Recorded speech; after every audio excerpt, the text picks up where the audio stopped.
বিধানসভার ফল প্রকাশ কাল, তৃণমূলের কড়া কৌশল। সংখ্যালঘুদের ব্যবহার করে অতীতে ফ্যাসিবাদ কায়েমের অভিযোগ আখতারের। শুরু হচ্ছে 4 দিনব্যাপী ডিসি সম্মেলন, আলোচনায় 498 প্রস্তাব। 49 সংরক্ষিত নারী আসনের সংসদ সদস্য শপথ নেবেন আজ। আগামী 4 দিন দেশ জুড়ে ভারী বৃষ্টির পূর্বাভাস। দর্শক, গ্রামের কাগজের সকালের সংবাদে আপনাকে স্বাগত। আপনাদের সাথে আছি আমি স্বপ্না দেবনাথ। শুনছিলেন প্রধান শিরোনাম, এছাড়াও রয়েছে রাশিফল। এবার চলুন যাওয়া যাক মূল আয়োজনে। মাঝে আর মাত্র আজকের দিন, তারপর ভারতের বিধানসভা ভোটের ফল প্রকাশ। শনিবার 294টি বিধানসভা আসনের দলীয় কাউন্টিং এজেন্টদের নিয়ে ভার্চুয়াল বৈঠক সেরেছেন তৃণমূল নেত্রী মমতা বন্দ্যোপাধ্যায় এবং সেনাপতি অভিষেক বন্দ্যোপাধ্যায়। ঘণ্টা দেড়েকের বৈঠকে দলীয় নেতাকর্মীদের গুচ্ছ পরামর্শ দিয়েছেন নেত্রী। তার মধ্যে রয়েছে গণনা কেন্দ্রে আগেভাগে ঐক্যবদ্ধভাবে পৌঁছে যাওয়ার বার্তা। আবার গণনার সময় কোন কোন দিকে নজর রাখতে হবে সেটাও জানিয়ে দিয়েছেন মমতা। আনন্দবাজার তাদের এক সংবাদে জানিয়েছে, তৃণমূল নেত্রী বিশেষভাবে যে বিষয়টির উপর জোর দিয়েছেন সেটা হলো ভোট গণনার সময় নজরদারি। তিনি জানিয়েছেন, যে বুথে 500 থেকে 700 বা 1000 ভোটে বিজেপি এগিয়ে যাচ্ছে চটজলদি সেখানে পুনর্গণনার দাবি তুলতে হবে। তৃণমূল নেত্রী নিশ্চিত যে 200-র বেশি আসনে জয়ী হবেন তারা, কিন্তু তা বলে গণনার সময় যেন নজরদারি শিথিল না হয়। আগামী 4 মে সোমবার যতক্ষণ না তিনি নিজে সাংবাদিক বৈঠক করছেন ততক্ষণ দলের কোনো এজেন্ট যেন গণনা কেন্দ্র ছেড়ে না বেরিয়ে পড়েন। শুধু তাই নয়, যেখানে গণনা কেন্দ্র গ্রামাঞ্চলে বা তুলনামূলক দূরবর্তী স্থানে সেখানে যেন আগের রাতে অর্থাৎ আজই পৌঁছে যান প্রার্থী, তার এজেন্ট এবং কাউন্টিং এজেন্ট। তৃণমূল নেত্রীর নির্দেশ, গণনা কেন্দ্রের কাছাকাছি কোনো জায়গায় হোটেল ভাড়া করে রোববার রাত কাটিয়ে দিতে হবে। ভোর হওয়া মাত্রই হাত মুখ ধুয়ে খাওয়া দাওয়া সেরে বেরিয়ে পড়তে হবে গণনা কেন্দ্রের উদ্দেশ্যে। সকাল 8টা থেকে ভোট গণনা শুরু, তবে 6টার মধ্যে যেন কাউন্টিং এজেন্টরা গণনা কেন্দ্রে পৌঁছে যান এবং তারা যাতে সংঘবদ্ধভাবে যান সেটা নিশ্চিত করতে বলেছে মমতা।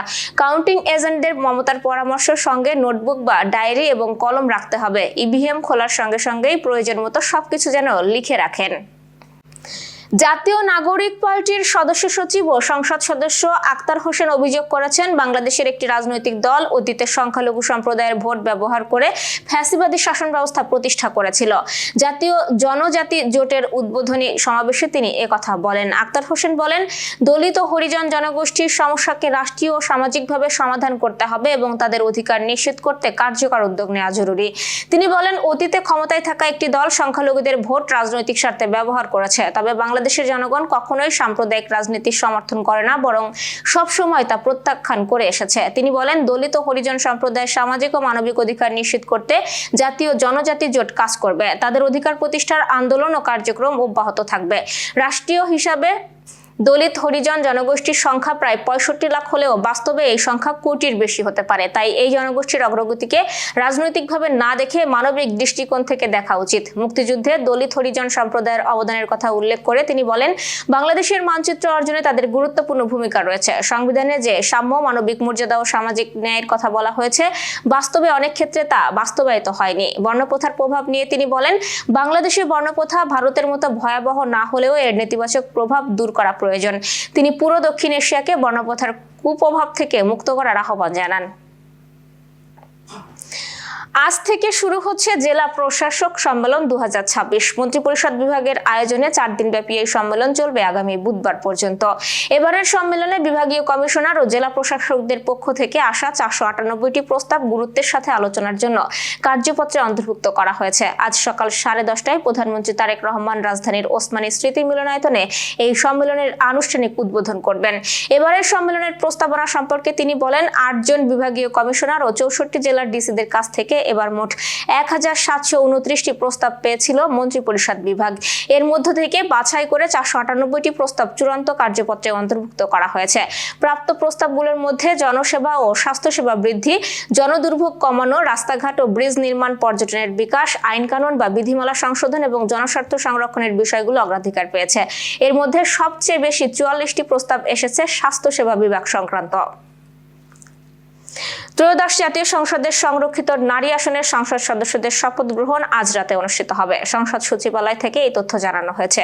সংসদ সচিবালয় জানিয়েছে, সংরক্ষিত নারী আসনের সংসদ সদস্যদের শপথ গ্রহণ রাত 9টায় অনুষ্ঠিত হবে। জাতীয় সংসদ ভবনের পূর্ব ব্লকের লেভেল 1-এ অবস্থিত শপথ কক্ষে এই অনুষ্ঠান হবে বলে সংশ্লিষ্ট সূত্রে জানা গেছে। এর আগে গত 29 এপ্রিল বুধবার জাতীয় সংসদের সংরক্ষিত নারী আসনের 49 জন প্রার্থীকে বিজয়ী ঘোষণা করে গত বৃহস্পতিবার সন্ধ্যায় গেজেট প্রকাশ করে ইসি। তাদের মধ্যে রয়েছে বিএনপির 36 জন, জামায়াতে ইসলামী, জাতীয় নাগরিক পার্টি সহ 11 দলীয় নির্বাচনী ঐক্যের 12 জন এবং স্বতন্ত্র 1 জন। লঘুচাপের বর্ধিতাংশ পশ্চিমবঙ্গ থেকে উত্তর বঙ্গোপসাগর পর্যন্ত বিস্তৃত থাকায় আগামী 4 দিন দেশজুড়ে ভারী থেকে অতি ভারী বৃষ্টিপাতের সম্ভাবনা রয়েছে। তবে 4 দিন পর বৃষ্টিপাতের প্রবণতা কমে বাড়তে পারে তাপমাত্রা। শনিবার সন্ধ্যা 6টা থেকে পরবর্তী 120 ঘন্টার আবহাওয়ার পূর্বাভাসে এই তথ্য জানানো হয়। পূর্বাভাস অনুযায়ী শনিবার সন্ধ্যা থেকে পরবর্তী 24 ঘন্টায় ময়মনসিংহ, ঢাকা, বরিশাল, চট্টগ্রাম ও সিলেট বিভাগের অনেক জায়গায় এবং রংপুর, রাজশাহী ও খুলনা বিভাগের কিছু কিছু জায়গায় অস্থায়ীভাবে দমকা বা ঝোড়ো হাওয়া সহ হালকা থেকে মাঝারি ধরনের বৃষ্টি বা বজ্রসহ বৃষ্টি হতে পারে। এছাড়াও ময়মনসিংহ, ঢাকা, চট্টগ্রাম ও সিলেট বিভাগের কোথাও কোথাও মাঝারি ধরনের ভারী থেকে অতি ভারী বর্ষণের আশঙ্কা রয়েছে। আজ রোববার সন্ধ্যা থেকে পরবর্তী 24 ঘন্টায় ময়মনসিংহ, ঢাকা, চট্টগ্রাম ও সিলেট বিভাগের বৃষ্টিপাতের প্রবণতা অব্যাহত থাকবে এবং রংপুর, রাজশাহী, খুলনা ও বরিশাল বিভাগে কিছু কিছু জায়গায় অস্থায়ী দমকা হাওয়া সহ বৃষ্টি হতে পারে। সেই সঙ্গে ময়মনসিংহ, ঢাকা, চট্টগ্রাম ও সিলেট বিভাগের কোথাও কোথাও মাঝারি ধরনের ভারী থেকে অতি ভারী বর্ষণ হতে পারে। তবে এ সময় তাপমাত্রা সামান্য বাড়তে পারে। দর্শক, এবার চলুন জেনে নিই কেমন যাবে আপনার আজকের দিন, অর্থাৎ 3রা মের রাশিফল। মেষ রাশির কর্মক্ষেত্রে নতুন সুযোগ আসতে পারে। সিদ্ধান্ত নেওয়ার আগে ভেবে নিন এবং পরিবারের ছোটখাটো আনন্দের খবর মিলতে পারে। বৃষ রাশি, আর্থিক বিষয়ে সতর্ক থাকুন। অপ্রয়োজনীয় খরচ এড়িয়ে চললে লাভবান হবেন এবং প্রিয়জনের সঙ্গে সময় কাটালে মন ভালো থাকবে। মিথুন রাশির যোগাযোগ দক্ষতায় সাফল্য পাবেন। নতুন পরিচয় ভবিষ্যতে কাজে লাগতে পারে, তবে কথাবার্তায় সংযম জরুরি। কর্কট রাশির কর্মক্ষেত্রে চাপ বাড়তে পারে, তবে ধৈর্য ধরলে সমাধান মিলবে। পরিবারের কারোর স্বাস্থ্য নিয়ে চিন্তা থাকতে পারে।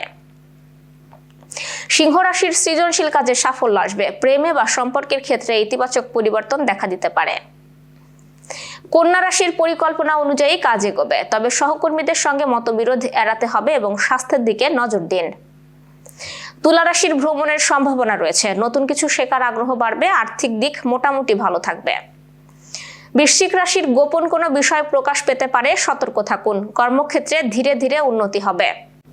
ধনু রাশির সহযোগিতার মাধ্যমে কাজের অগ্রগতি হবে। দাম্পত্য জীবনে সমঝোতা বজায় রাখুন। নতুন পরিকল্পনা সফল হতে পারে। মকর রাশির কাজে চাপ থাকলেও সফলতা মিলবে। স্বাস্থ্য একটু দুর্বল থাকতে পারে, বিশ্রাম নিন। কুম্ভ রাশির সৃজনশীল চিন্তায় নতুন পথ খুলবে। বন্ধুদের সহায়তা পেতে পারেন। প্রেমের ক্ষেত্রে ভালো সময়। মীন রাশির পারিবারিক বিষয়ে মনোযোগ দিতে হবে। আর্থিক দিক উন্নতির সম্ভাবনা রয়েছে। ধৈর্য ধরলে সব ঠিক হবে। দর্শক, এই ছিল এখনকার আয়োজন। সব খবর সবার আগে জানতে ও দেখতে চোখ রাখুন গ্রামের কাগজের ইউটিউব চ্যানেল ও ফেসবুক পেজে। বিদ্যুৎ ও জ্বালানি তেল ব্যবহারে সাশ্রয়ী হন। আপনার কোনো প্রশ্ন বা তথ্য থাকলে জানাতে পারেন কমেন্টে। এতক্ষণ সাথে থাকার জন্য ধন্যবাদ। পরবর্তী খবর দেখুন বেলা 1টায়।